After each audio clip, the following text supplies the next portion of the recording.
वो साल था 1998 जब पहली बार इंडियन मार्केट में होंडा ने कदम रखा था। और होंडा ने जिस कार के साथ इंडियन मार्केट में कदम रखा था वो कार आज 24 साल बाद भी अपने सेगमेंट की मार्केट लीडर है। और उस कार को आप सभी जानते हैं, वो कार है होंडा सिटी। लेकिन कंपनी ने अब एक बड़ा मूव लिया है और कंपनी ने होंडा सिटी के हाइब्रिड अवतार को भारतीय बाज़ार में लॉन्च किया है। इस हाइब्रिड अवतार में आखिर स्पेशल क्या है, ये हम जानेंगे आज के एपिसोड में। नमस्कार, आप देख रहे हैं बिज तक। मैं हूं सुवासित और आज मैं आपको सवारी कराऊंगा होंडा सिटी हाइब्रिड की।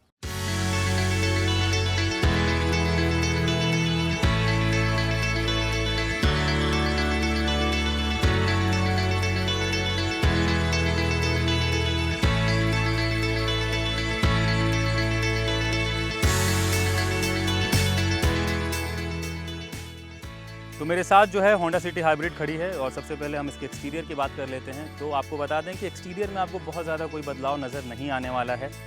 छोटे मोटे एलिमेंट्स में बदलाव ज़रूर हुए हैं। कुछ ऐसे छोटे छोटे एलिमेंट्स हैं जो आपको सिर्फ एक्सक्लूसिव तौर पर जो है आपको होंडा सिटी हाइब्रिड में ही मिलेंगे। डायमेंशन में भी कोई चेंजेस नहीं है। होंडा सिटी का स्टैंडर्ड मॉडल जो है उसका जितना डायमेंशन है उतना ही डायमेंशन इसका भी है। डायमेंशन में भी कोई चेंज नहीं है। लेकिन सबसे बड़ा जो बदलाव है वो हुआ है इसके इंजन में। इसमें जो टेक्नोलॉजी इस्तेमाल हुई है वो ख़ास है और वो है हाइब्रिड टेक्नोलॉजी। वो कैसे काम करती है, होंडा सिटी में आपको माइलेज कितना मिलेगा, आपके ड्राइविंग एक्सपीरियंस को और कितना कन्वीनियंट बना रही है, और सिटी ड्राइव में ये कार आपको कितनी इकोनॉमिकल पड़ेगी, इन सब पर हम बात करेंगे। इस कार को ड्राइव करेंगे, इसके फीचर्स को समझने की कोशिश करेंगे और साथ ही साथ चेक करेंगे कि क्या वाकई जो फीचर्स दिए गए हैं वो आपके ड्राइविंग एक्सपीरियंस को बेहतर बनाते हैं या नहीं। सबसे पहले कार की स्टाइलिंग और लुक पर नज़र डाल लेते हैं, क्योंकि यहाँ पर आपको बहुत ज़्यादा चेंजेस देखने को नहीं मिलेंगे। ये एक standard top of the line Honda city की तरह ही नज़र आती है। लेकिन यहाँ पर 5 ऐसे छोटे छोटे बदलाव हैं जो होंडा सिटी हाइब्रिड को अपने स्टैंडर्ड मॉडल से अलग बना रहे हैं। जिसमें सबसे पहले फ्रंट ग्रिल है, जिसमें मामूली बदलाव किया गया है। दूसरा बदलाव लोगो में है। यहाँ इसे ब्लूइश टोन दिया गया है जो इसे एक हाइब्रिड कार की आइडेंटिटी दे रहा है। इसके अलावा फॉग लैम्प की सराउंडिंग्स में भी मामूली बदलाव नज़र आ रहा है। रियर बम्पर पर भी आपको बदलाव नज़र आएगा। यहाँ रियर बम्पर के नीचे फॉक्स कार्बन फाइबर फिनिश नज़र आएगा और आखिरी बदलाव स्पॉइलर में किया गया है। वहीं इंटीरियर की बात करें तो यहाँ भी कितने बदलाव किए गए हैं वो भी आपको बता देते हैं। तो यहाँ भी आपको होंडा सिटी के स्टैंडर्ड मॉडल की तुलना में कोई ज़्यादा फर्क नहीं दिखेगा। हाइब्रिड वेरिएंट में भी क्वालिटी सेम ही है। डैशबोर्ड में कुछ छोटे मोटे बदलाव नज़र आएंगे, जिसमें यहाँ आपको आइवरी फिनिश मिलेगा। लेकिन क्योंकि ये एक हाइब्रिड वेरिएंट है और कीमत भी स्टैंडर्ड सिटी से ज़्यादा है, इसलिए कार के ओवरऑल फिट एंड फिनिश को और भी बेहतर बनाया जा सकता था ताकि ग्राहकों को कुछ नया फील दिया जा सके। लेकिन यहाँ आपको वैसा कुछ नज़र नहीं आएगा। स्पेस मैनेजमेंट थोड़ा बेहतर ज़रूर हुआ है। कार में स्टोरेज के लिए थोड़ी जगह बनाई गई है जिसे अच्छे से मैनेज किया गया है। हैंड ब्रेक को हटाकर यहाँ बटन लगा दिया गया है, जिसकी वजह से आपको यहाँ हैंड ब्रेक की जगह भी अब स्टोरेज स्पेस मिल जाएगा। सीट कंफर्ट भी सिटी के स्टैंडर्ड मॉडल जैसा ही है। रियर सीट में इस जगह आपको ये वेंट नज़र आएगा। दरअसल ये कार के बूट में लगे बैटरी पैक को ठंडी हवा पहुँचाने का काम करता है।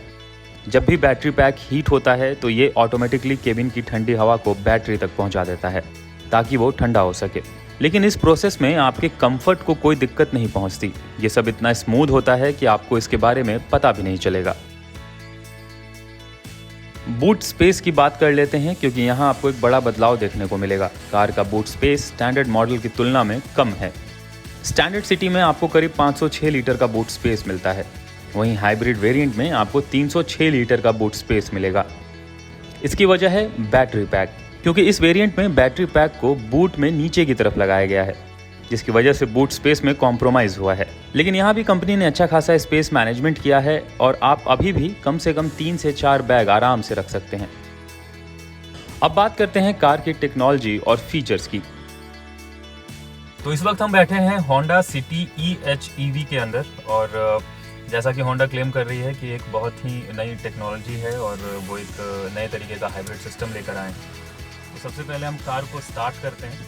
तो अंकुश, आप मुझे बेसिकली स्टार्टिंग से बताइए कि व्हाट इज़ EHEV और ये किस तरीके से काम कर रहा है, क्या नया है, और ये बाकी की हाइब्रिड गाड़ियों से जो भी मार्केट में अभी तक अवेलेबल थी इंडियन मार्केट में, उससे कितनी अलग है? ओके, ये मेनली हमारी होंडा EHEV है। तो मेनली हमने एक नया इनिशियल स्टेप लिया है टुवर्ड इलेक्ट्रिफिकेशन, क्योंकि अभी EV गाड़ियों के लिए बहुत ज़्यादा दिक्कत आ रही है, इनके लिए इंफ्रास्ट्रक्चर चाहिए। तो हमारे लिए ये EHEV सेल्फ चार्जिंग कार है, जो अपने हम गाड़ी चार्ज होगी with the support of engine. यहाँ पर आपको 3 मोड दिखेंगे। जैसे अभी ये आपको जो करंट मोड दिख रहा है, ये EV मोड है, जिसमें आपकी गाड़ी EV पे चल रही है, सिर्फ बैटरी पे गाड़ी चल रही है आपकी। तो मैं व्यूअर्स को अपने बता दूं कि यहाँ जैसे ही आप गाड़ी इग्निशन स्टार्ट करेंगे, यहाँ पर आपको कुछ इस तरीके का डिस्प्ले मिलेगा और यहाँ पे एक बैटरी का साइन बना हुआ है। कार की बैटरी जो है, जो लिथियम आयन बैटरी है, वो बूट में है। बूट में है, ठीक है। बूट में अंडर फ्लोर वो बैटरी लगाई गई है, जो इनिशियल जो पावर जो जनरेट कर रही है car, correct me if I am wrong, वो उसी बैटरी से वो पावर जनरेशन हाँ जी हो रहा है। अभी ये मोड से ऑटोमेटिकली चेंज होते जा रहे हैं। जैसे अभी ये हाइब्रिड मोड में गाड़ी चली गई है, जिसमें अभी फिर इंजन भी आ गई है। जैसे ही आप ब्रेक पे पैर रखोगे तो वो रीजनरेशन पे आ जाएगी, इसमें बैटरी चार्ज हो रही है। ये रीजनरेशन मोड है इसका, ठीक है। अभी है जैसे हम बहुत स्लो स्पीड पे चल रहे हैं, तो मैक्सिमम टाइम पे गाड़ी EV मोड पे चल रही है अभी। जैसे हम क्रूज करेंगे और हाई स्पीड पे जाएंगे, तो इसके मोड और ज़्यादा फ्रीक्वेंटली चेंज होंगे इसके मोड्स।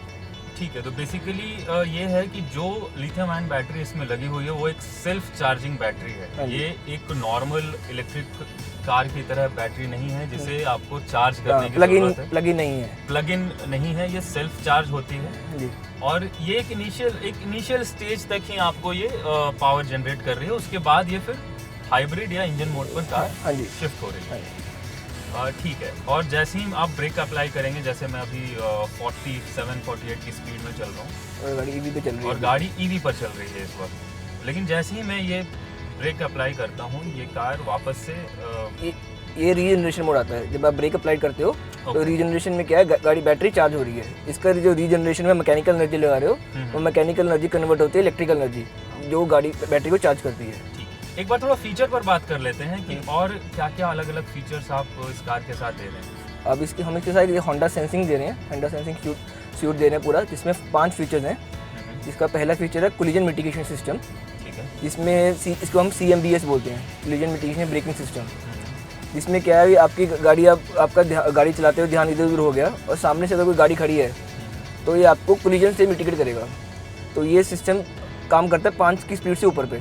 अगर आपकी गाड़ी की स्पीड 5 की स्पीड से ऊपर है, तो ये सिस्टम काम करेगा ये। और ये ब्रेक लगाएगा बिल्कुल ही क्लोज डिस्टेंस पे। तो ये जो मिटिगेशन सिस्टम है, वो कुछ ऐसे काम करता है कि अगर गाड़ी के सामने अगर अचानक से कोई आ जाता है, कोई बाइसिकल आ जाता है या कोई पेडेस्ट्रियन आ जाता है या कोई गाड़ी आ जाती है, तो गाड़ी खुद से ही उसको सेंस करके और ब्रेक अप्लाई करेगी। वो डिस्टेंस कितना होगा हमको, कितने डिस्टेंस को ये सेंस कर सकती है? अबाउट 2 फीट का डिस्टेंस होगा जो ब्रेक लगाएगी। जो सेंस करता है कैमरा, हमारा कैमरे का जो सेंसिंग है 120 सेंटीमीटर है, 120 मीटर। 120 मीटर, यानी कि 120 मीटर के अंदर अगर कुछ भी आता है तो ये कार सेंस करके आपको अलर्ट करेगी। और क्योंकि टेक्नोलॉजी तो हमें ये भी नहीं है कि हमें टेक्नोलॉजी के ऊपर डिपेंड करना है, ड्राइवर को हमेशा अलर्ट रहना पड़ेगा। ये सिर्फ आपको एक सिग्नल देगी, एक हेल्प करेगी अगर आपके साथ कुछ भी अगर अचानक इस तरीके की कोई सिचुएशन। ये पहले वार्निंग देगी, जिसको हम फ्रंट कोलिजन वार्निंग बोलते हैं। पहले वार्निंग देके अलर्ट करेगी, यहाँ पर वार्निंग सिंबल आएगा जिससे आपको अलर्ट होना चाहिए। फिर भी अगर ड्राइवर अलर्ट नहीं होता, फिर लास्ट में आके ब्रेकिंग करेगी। इसके अलावा इसका एक और सेफ्टी फीचर है, जिसको हम बोलते हैं रोड डिपार्चर मिटिगेशन। जिसमें क्या है, अगर आप गाड़ी हाईवे पे चला रहे हो और आप साइड में चला रहे हो गाड़ी, या कहीं भी लेन में चला रहे हो, तो आपकी गाड़ी लेन से बाहर निकल रही है गाड़ी, तो इस कैमरा सेंस करता भी आप ध्यान इधर उधर हो गया है और आपकी गाड़ी ऑफ द लेन जा रही है, तो आपको लेन में वापस लेके आएगी गाड़ी। रोड डिपार्चर मिटिगेशन के बारे में बता रहे थे आप, और लेन और तीसरा इसका फीचर है लेन कीप असिस्ट सिस्टम, जिसका काम जैसे हम ये अभी लेन में चल रहे हैं, अगर हम चाहते हैं हम इसी लेन में चलते रहें, तो हम इसको ऑन कर सकते हैं। ये इसका बटन है ये वाला, इससे हम इसे ऑन कर सकते हैं क्लिक करने से। तो ये क्लिक करने से ये लेन मिटिगेशन अभी ये स्टैंड बाय मोड पे है लेन कीप। जैसे हम स्पीड अपनी 72 से ऊपर करेंगे अभी, तो तभी ये साथ के ग्रीन हो जाएगा। आप स्पीड 72 से ऊपर लेके जाओ इसे। लेन कीप असिस्ट ऑन करने के बाद मैं इस कार को 72 की स्पीड से ऊपर ले जाना होगा हमें, तभी वो एक्टिवेट होगा। क्योंकि इसको डिज़ाइन ऐसे करा गया है ताकि ये हाईवे पे यूज़ करें। इसको हम नॉर्मल सिटी रोड में इसको फीचर को ना यूज़ करें, ये मेनली हाईवेज पे यूज़ करें जब हम लॉन्ग ड्राइविंग करते जा रहे हैं, इसलिए इसको थोड़ा हाई स्पीड के लिए डिज़ाइन करा गया है। तो मैं इसे कोशिश करता हूँ कि कार को 72 की स्पीड से ऊपर ले आऊँ और हम आ गए। हाँ, अभी ग्रीन हो गया और ये ग्रीन हो चुका है। हाँ, अभी ये दोनों लेन्स के बीच में रखेगा। अब मैं आपको स्टीयरिंग छोड़कर दिखाता हूँ कि ये काम किस तरीके से, हालांकि यहाँ पे पता नहीं चलेगा जब तक कोई कर्वी रोड नहीं आएगा। और ये जैसे स्पीड इसकी 64 से कम होगी ये डीएक्टिवेट हो जाएगा। ओके, तो जैसा कि आप यहाँ देख सकते हैं कि यहाँ पे लेन कीप असिस्ट का जो है एक सिंबल बना हुआ है। आप जैसे ही 72 के ऊपर जाते हैं ये ग्रीन हो जाता है। इसका मतलब ये कि कार ने इस लेन को सेंस कर लिया है। एक जो और फीचर है इस कार में वो है ACC यानी एडेप्टिव क्रूज कंट्रोल। ये एक तरह का next level of cruise control है, जो हम नॉर्मल क्रूज कंट्रोल हम अपनी गाड़ियों में यूज़ करते हैं, जो आजकल हर गाड़ी में है। तो उसका ये लेवल 1 है, मतलब उसका एक नेक्स्ट लेवल है क्रूज कंट्रोल। तो ये सिंगल वेरिएंट में आ रही है और price is around 49,000 ex showroom on road depend करेगा आप किस स्टेट में जाओ, जहाँ से भी आप गाड़ी खरीद रहे हैं। हाँ जी, तो इसका वेट बढ़ाया गया है। नॉर्मल जो स्टैंडर्ड होंडा सिटी अभी मार्केट में पेट्रोल और हाँ जी, जो वेरिएंट आ रही है, हाँ जी। कितना वेट बढ़ाया गया? इसका वेट अराउंड 108 से 110 किलो तक वेट बढ़ाया गया गाड़ी का, क्योंकि गाड़ी में बैटरी ऐड हो गई है पीछे रियर में, इसकी वजह से वेट बढ़ा है। और अब इसको सस्पेंशन को फाइन ट्यून करा है, सस्पेंशन को, ताकि जो वेट बढ़ा है उसके हिसाब से सस्पेंशन को ट्यून कर लिया गया। नहीं, इसका जो इंजन है वो नया इंजन है, सेम 1.5 लीटर ही है, बस इसमें एक इंटन साइकिल वाला सेटअप है जो नॉर्मल हर हाइब्रिड में होता है, जिसमें जो फ्यूल मिक्स की रेशो होती है उसको उसके कारण फ्यूल एफिशिएंसी अच्छी आती है। इसका अगर मैं नॉर्मल आपको लेमन लैंग्वेज में समझाऊँ, जो इसका साइकिल होते हैं, हर साइकिल्स होते हैं, सिलेंडर में साइकिल्स होते हैं, जो वेस्ट होता है फ्यूल मिक्सचर का एक साइकिल के बाद, वो सेम जो वेस्ट है वो सेकंड साइकिल में भी यूज़ हो जाता है, फ्यूल मिक्सड और एयर का जो रेशो होता है, जिसकी वजह से जो फ्यूल जो एक सेम फ्यूल में ज़्यादा साइकिल्स रोटेट हो जाते हैं, जिसकी वजह से एफिशिएंसी ज़्यादा आती है। और जो हाइब्रिड सिस्टम है, जैसे मैंने आपको पहले भी बताया था, हाइब्रिड सिस्टम में लो स्पीड पे गाड़ी EV मोड पे चल रही है मोस्ट ऑफ द टाइम। तो इसमें क्या आपको जो नॉर्मल जैसी गाड़ी होती है सिटी ड्राइविंग पे अच्छी एवरेज नहीं देती गाड़ी आपकी, और आपको हाईवेज पे ही अच्छी गाड़ी की माइलेज आती है। इस गाड़ी में आप उल्टा देखोगे, आप इसको सिटी में जब गाड़ी चलाओगे तो इसकी माइलेज और अच्छी आएगी, क्योंकि सिटी में आप बार बार इसको ब्रेकिंग भी करो तो जिसमें बैटरी चार्ज होती रहेगी, और गाड़ी स्लो स्पीड पे ज़्यादा EV मोड पे भी गाड़ी चलेगी तो और ज़्यादा हाई एफिशिएंसी आएगी, फ्यूल एफिशिएंसी। तो सिटी ड्राइविंग के लिए गाड़ी फ्यूल एफिशिएंसी मच बेटर देगी एज़ कम्पेयर टू हाईवेज। पर हाईवेज पे भी इसकी माइलेज जो हम अपनी ARA स्टैंडर्ड बोल रहे हैं 26.5 उतनी देगी, उस हिसाब से उसके आसपास देगी। तो ये इंजन कितना पावर दे रही है और कितना टॉर्क दे रही है? हाँ जी, इसकी इंजन की जो इसकी मोटर की टॉर्क है, मोटर की जो मोटर लगी है इसमें, तो उसकी टॉर्क है 253 न्यूटन मीटर, जो इसकी परफॉर्मेंस में इसको बहुत हेल्प करती है। और जो इसकी सिस्टम की पावर है, पूरे सिस्टम की, जब पूरी कार की पावर बोलें तो इसकी 109 PS है पावर है इसकी। और जैसा कि आप देख रहे हैं, क्योंकि एक ऑटोमेटिक कार है, तो गियर लीवर में आपको पार्किंग, रिवर्स, न्यूट्रल, ड्राइव, हाँ जी, लेकिन एक B मोड भी है। अब ये B मोड क्या है ये एक बार अंकुश एक्सप्लेन करें। हाँ जी, ये B मोड स्टैंड करते हैं ब्रेकिंग मोड। ये आपको कहाँ काम आएगा, अगर आपको सपोज करो आप पहाड़ों से नीचे आ रहे हो, माउंटेन से, तो आपको एक रीजनरेशन चाहिए होती है गाड़ी में, क्योंकि आपको पहाड़ों में गाड़ी चलाते हुए क्या रहता है, आप नीचे डाउनहिल करते हुए आपको ब्रेक पे हल्का सा पैर रखना पड़ता है हमेशा, एक गाड़ी आपकी ज़्यादा मूव ना हो जाए, तो तब ये आपको बहुत हेल्प करेगा। अब एक नज़र डाल लेते हैं होंडा सिटी EHEV की कीमत पर।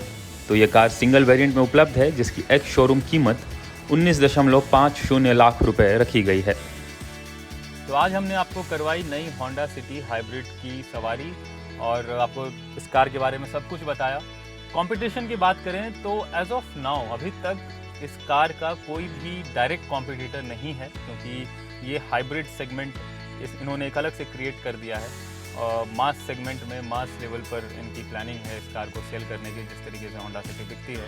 लेकिन होंडा सिटी एक्चुअली जिस सेगमेंट में फॉल होती है वो उसमें काफ़ी कंपटीशन है, और होंडा सिटी का मुकाबला hyundai वर्ना, मारुति सुजुकी सियाज और हाल ही में लॉन्च हुई स्कोडा स्लाविया से भी है।